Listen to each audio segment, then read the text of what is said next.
ഉടയതമ്പുരാൻ്റെ ഇച്ഛയ്ക്കായി സ്വന്തം വികാരങ്ങളെ, വിശപ്പിനെ എല്ലാം നിയന്ത്രിക്കാൻ പഠിപ്പിക്കുന്നതാണ് റംസാൻ.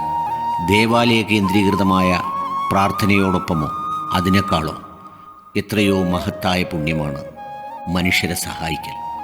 അതിനോളം പോന്ന മറ്റെന്താണുള്ളത്? നന്മകൾ നമുക്കായി മരണാനന്തരം മറ്റുള്ളവർ ചെയ്യേണ്ടതാണോ? അതോ സ്വന്തം ജീവനും ആയുസ്സും ബാക്കിയുള്ളപ്പോൾ നാം നിർവഹിക്കേണ്ട ഉത്തരവാദിത്വമാണ്? ചുറ്റുപാടുകളിലുള്ള നിർധനത്വവും അനാഥത്വവും പ്രയാസങ്ങളും അവർക്കുള്ള വെല്ലുവിളിയേക്കാൾ നമുക്കുള്ള പരീക്ഷണമല്ലേ? അതെ, നിർധനമായ പ്രതിസന്ധിയിലായിപ്പോയ ഗൃഹനാഥനും ചുറ്റുപാടുകളും നഷ്ടപ്പെട്ട ഒരു കുടുംബത്തെ സഹായിക്കാൻ, അവർക്കൊരു കിടപ്പാടം നിർമ്മിക്കാൻ ജനുവരിയിൽ ആരംഭിച്ചതാണ് ഈ ദൗത്യം. മാസങ്ങൾ കൊണ്ട് അത് മനോഹരമായി പൂർത്തിയാക്കി പെരുന്നാൾ ദിനമായ ഇന്ന് വൈകുന്നേരം 4 മണിക്ക് കൈമാറുമ്പോൾ നാം ആഹ്ലാദിക്കുന്ന, സന്തോഷിക്കുന്ന നിമിഷങ്ങളെക്കാൾ എത്രയോ ആ കുടുംബത്തിന് സന്തോഷം നൽകുന്നതാവും ഈ നിമിഷങ്ങൾ.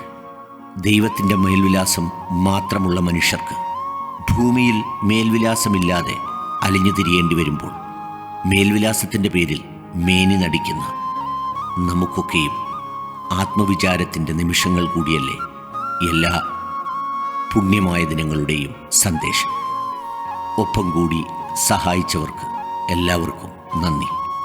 പ്രതിഫലം നൽകേണ്ടതും പകരം നൽകേണ്ടതും നാഥനാണ്. അവിടേക്ക് തന്നെയാണ് തീർച്ചയായി മടക്കപ്പെടേണ്ടതും. പ്രാർത്ഥിക്കാം നന്മകൾക്കായി, മറ്റുള്ളവരുടെ ഉപകാരങ്ങൾക്കായി. പ്രാർത്ഥന മാത്രം പോരാ, പ്രവർത്തിക്കുകയും വേണം. ചിലപ്പോൾ ഏറ്റവും പ്രിയപ്പെട്ടതെന്ന് നാം വിശ്വസിക്കുന്നതിനെ ചിലവാക്കിയും മറ്റുള്ളവർക്കായി പങ്കുവച്ചു.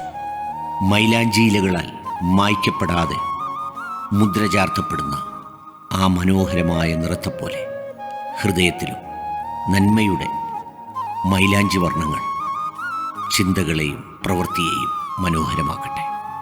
ഏവർക്കും ഹൃദ്യമായ ആശംസകൾ.